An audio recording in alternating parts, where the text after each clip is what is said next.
Tractor इधर ही रखो ना। हाँ इधर ही, मतलब वो ಇಲ್ಲಿ ಒಂದೇ और कोई और ठेला गाड़ी लेके जाता है गली में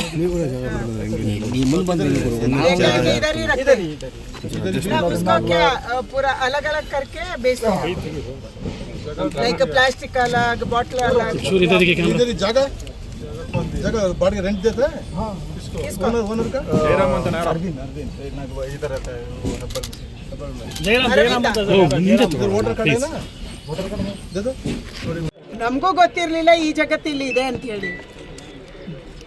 ಇಡೀ ಬೆಂಗಳೂರಿನ ಎಲ್ಲ ಕಸವನ್ನು, ಬಾಟ್ಲುಗಳನ್ನು, ಪ್ಲಾಸ್ಟಿಕ್ಗಳನ್ನು ಇಲ್ಲಿ ತರ್ತಾರೆ.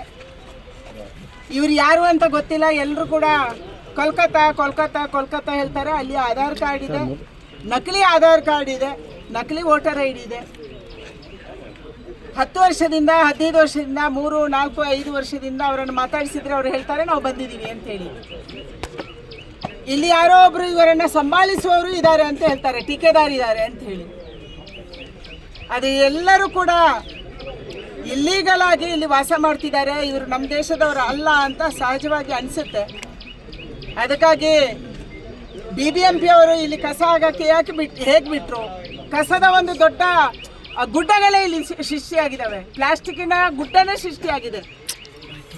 KIDBಗೆ 48 ಎಕರೆ ಜಮೀನನ್ನು ಇವತ್ತು ಇಟ್ಕೊಂಡ ಮೇಲೆ ಕೂಡ KIDB ಇದನ್ನು ಯಾಕೆ ಆ್ಯಕ್ಷನ್ ತಗೋಲಿಲ್ಲ? BBMP ಅವರು ಇಷ್ಟೊಂದು ದೊಡ್ಡ ಪ್ರಮಾಣದ ಕಸ ಇಲ್ಲಿ ಬರ್ತಾ ಇದ್ರು ಕೂಡ ಅವರೇ ಆ್ಯಕ್ಷನ್ ಯಾಕೆ ತಗೊಂಡಿಲ್ಲ? ಹೈಕೋರ್ಟು ಭಾಳ ಸ್ಪಷ್ಟವಾಗಿ ಹೇಳಿದೆ, ಓಪನ್ ಜಾಗದಲ್ಲಿ ಕಸ ಹಾಕಬಾರ್ದು, ಸುಡಬಾರ್ದು ಅಂತ. ಇಲ್ಲಿ ಸುಡ್ತಾ ಇದ್ದಾರೆ, ವೈರ್ಗಳನ್ನು ಸುಡ್ತಾ ಇದ್ದಾರೆ, ಅದರಿಂದ ಅದರ ಒಳಗಿರುವಂಥ ಕಾಪರನ್ನು ತೆಗಿತಾ ಇದ್ದಾರೆ, ಪ್ಲಾಸ್ಟಿಕ್ಕನ್ನು ತಂದು ಹಾಕ್ಕೊಂಡಿದ್ದಾರೆ. ಇದನ್ನು ಯಾರೂ ಮಾತಾಡ್ತಾ ಇಲ್ಲ. ಅಂದರೆ ಪೊಲ್ಯೂಷನ್ ಕಂಟ್ರೋಲ್ ಬೋರ್ಡ್ ಎಲ್ಲೋಗಿದೆ? BBMP ಅವರು ಏನು ಮಾಡ್ತಿದ್ದಾರೆ? ಪೊಲೀಸರು ಇಷ್ಟೊಂದು ಇಲ್ಲಿಗಲ್ ಕೂಡ ಇಲ್ಲಿ ಇದ್ರೂ ಕೂಡ ಏನು ಮಾಡ್ತಿದ್ದಾರೆ? ನಮ್ಮ ರಾಜ್ಯದಲ್ಲಿ ಒಬ್ಬರೂ ಇಲ್ಲ ಇಲ್ಲಿಗಲು, ಎಲ್ಲ ಚೆನ್ನಾಗಿದ್ದಾರೆ ಅಂತ ಹೇಳಿ ನಮ್ಮ ಮುಖ್ಯಮಂತ್ರಿಗಳು ಭಾಷಣ ಮಾಡ್ತಿದ್ದಾರೆ.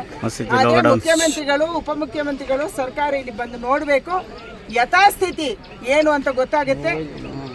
ನಾನು ತಕ್ಷಣ ಪೊಲೀಸರಿಗೆ, ನಾನು DGಗೆ, ಬೆಂಗಳೂರಿನ ಕಮಿಷನರ್ಗೆ ಪತ್ರ ಬರೆಯೋಳಿದ್ದೀನಿ. ಇವರು ಯಾರು ಇಲ್ಲಿ ಇದ್ದಾರೆ, ಎಷ್ಟು ಕುಟುಂಬಗಳಿದ್ದಾವೆ, ಇವರ ಬಗ್ಗೆ ಎನ್ಕ್ವೈರಿ ಆಗಬೇಕು.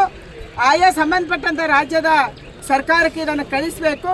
ಮತ್ತು ನಾನು ಕೇಂದ್ರದ ಗೃಹ ಸಚಿವರಿಗೆ ಕೂಡ ಪತ್ರವನ್ನು ಬರೆಯೋಳಿದ್ದೀನಿ. NIAಗೆ ಎನ್ಕ್ವೈರಿ ಆಗಬೇಕು. ಯಾರು ಇಷ್ಟೊಂದು ಇಲ್ಲಿಗಳಿದ್ದಾರೆ? ನಮ್ಮ ಪೊಲೀಸರಿಗೆ ಇವ್ರಿಗೆ ಏನು ಸಂಬಂಧ? ಎಷ್ಟು ಹಫ್ತಾ ಯಾರ್ಯಾರಿಗೆ ಬರ್ತಾ ಇದೆ ಇವರ ಕೆಲಸದಿಂದ? ಸುಮ್ಮನೆ ಬಿಡಲ್ಲ. BBMP ಅವರು ಸುಮ್ಮನೆ ಬಿಡ್ತಾರಾ?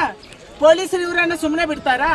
ಯಾರಿಗೆ ಎಷ್ಟು ಹಫ್ತಾ ಹೋಗುತ್ತೆ ಅನ್ನುವಂಥದ್ದು ಕೂಡ ಇವತ್ತು ಎನ್ಕ್ವೈರಿ ಆಗಬೇಕಾಗಿದೆ. ಅದಕ್ಕೆ ಕಮಿಷನರ್ಗೆ ನಾನು ಇವತ್ತೇ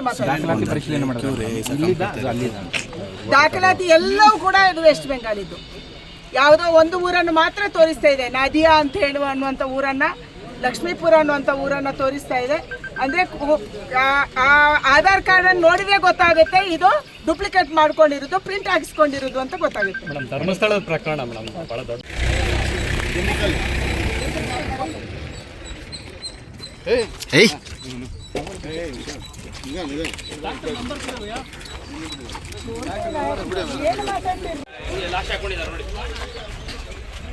ಸರಿ ಸರಿ ಸರಿ ಸರಿ ಇಂದ ಬಾ ಇಂದ ಬಾ.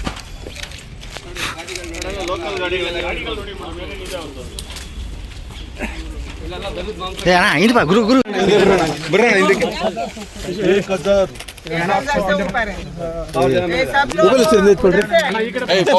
ಇಂದ ಬಾರಣ್ಣ. ನೀನು ಮುಂದೆ ಮೊಬೈಲ್ ಹೆಂಗ್ ಮಾಡಿದ್ರೆ ತಮಿಳ್ನಾಡು